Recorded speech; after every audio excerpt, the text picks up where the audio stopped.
Hi friends, washing மிஷினை open பண்ணுறதுக்கு காலையிலேயே 2 பேர் கத்திரிக்கோளோட ரெடி ஆயாச்சு. நேற்றுக்கு வந்து செடியே வாஷிங் மிஷின் பார்த்துட்டேன், வாங்குறதுக்கு கூட வந்தான். தீக்ஷித் பார்க்கலையா, சரி இன்றைக்கி ஃபிட் பண்ணுறதுக்கு வர்றேன்னு சொல்லியிருந்தாங்க. தீக்ஷித் ஸ்கூலுக்கு கிளம்பியாச்சா, சரி அவன் ஓப்பன் பண்ணி பார்த்துட்டு போட்டுன்ட்டு அவனையவே ஓப்பன் பண்ண சொன்னோம். செலினையும் தீக்ஷித்தையும் 2 பேர் கத்திரிக்கோள் வச்சு கட் பண்ணவே முடியல. அதுக்கப்புறம் அவங்க அப்பா வந்தார், அவரே கட் பண்ணிக்கிட்டாரு.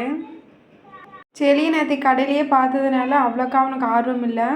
சும்மா அந்த டெர்மாக்கோலை வாங்கி விளையாடுறதுக்காக தான் இது பண்ணிகிட்டு இருந்தான். தீக்ஷித்துக்கு வாஷிங் மிஷின் பார்க்குறதுக்கு தான் ஆர்வம். எட்டி பார்த்துட்டு இருந்தான். ஓப்பன் பண்ணதே பார்த்தா தலைகீழாக இருந்துச்சு. அப்புறம் அதை கொஞ்சம் திருப்பி வச்சு தீக்ஷித்தை தூக்கி காமிச்சார் அவங்க அப்பா.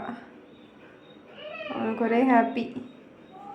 செலியும் பயங்கரமாக நாள் சேர் எட்டு வந்து போட்டு பார்த்துருக்குறான். ஃபஸ்ட்டே அவன் எட்டு வந்து போட்டு மேலே ஏறி நின்ட்டா கட் பண்ணுறப்பவே. இப்போவும் ஏறி நின்ட்டார்.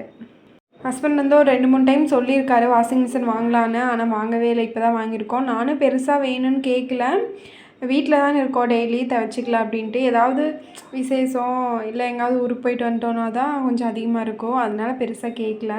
துவைக்கிறதால ரொம்ப இருக்கிற அன்றைக்கி தீக்ஷித் அம்மா நான் பெருசாகி உனக்கு வாஷிங் மிஷின் வாங்கி தரமா அப்படின்னு சொல்லி சொல்லுவான். இப்போ ஒரு வழியாக வாங்கியாச்சு. அவனுக்கும் ரொம்ப ஹாப்பி, எனக்கும் ஹாப்பி. வாஷிங் மிஷினை ஃபிட் பண்ணுறதுக்கு வந்துட்டாங்க. நாங்கள் வெளியே தண்ணி போடுற குட்டை ஓஸ் வந்து கொஞ்சம் மேலே இருக்குது. அப்போ ஸ்டாண்டு வச்சா தான் கரெக்டாக போகும் அப்படின்னு சொல்லி சொன்னாங்க. ஸ்டாண்டு நாங்கள் வாங்கலை. நான் ஒரு ஸ்டாண்டு வேறவங்களுக்கு கொண்டு வந்திருக்கேன், வேணா நீங்கள் வாங்கிக்கோங்க அப்படின்னாங்க. வேறு வழி இல்லையே, அதனால் வாங்கியாச்சு. பைப்பை வந்து அடைச்சி வச்சுருந்தோம், இப்போ தான் டேப் போட்டு ஓப்பன் பண்ணாங்க. இந்த தண்ணி அடைச்சி வச்சுருந்தாட்டி ஒரு 2 பக்கெட்டுக்கு சரியான வாசம், தண்ணியே பச்சை கலர் தான் வந்துச்சு. அதுக்கப்புறம் நல்ல தண்ணி வர வரைக்கும் பிடிச்சி வெளியே ஊற்றிட்டு அதுக்கப்புறம் தான் வாஷிங் மிஷினுக்குள்ளே விட்டோம். குட்டீஸோட துணி போட்டாச்சு. இந்த லிக்விட் இன்னும் வாங்கலை, அதனால பவுட்ரே யூஸ் பண்ணிட்டோம். பவுட்ரு போட்டால் கரைச்சி உள்ளே ஊற்றிக்கோங்க அப்படின்னு சொல்லி சொன்னாங்க.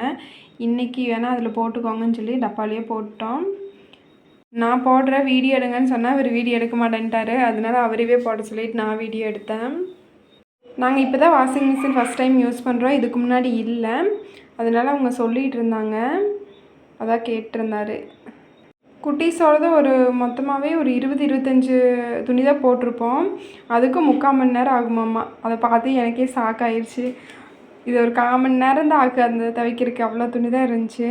ஆனால் 3/4 மணி நேரம் ஆகும். இது வந்து ஃபுல்லாக துவைச்சி முடிச்சு 0 வந்ததுக்கப்புறம் தான் ஓப்பன் பண்ணணும் அப்படின்னாங்க. இடையிலலாம் ஓப்பன் பண்ணாதீங்க அப்படின்னாங்க. நல்லா துவைச்சி முடிச்சாச்சு. இனி துணி எடுக்கலாம். தண்ணியே ஒரு சொட்டு கூட இல்லை, நல்லா இருந்துச்சு. காஞ்ச மாதிரியே இருந்துச்சு. ஒரு லைட்டாக வெயில் அடித்தாலே காஞ்சிரும். இல்லை எடுத்து காயப்பட்டாச்சு.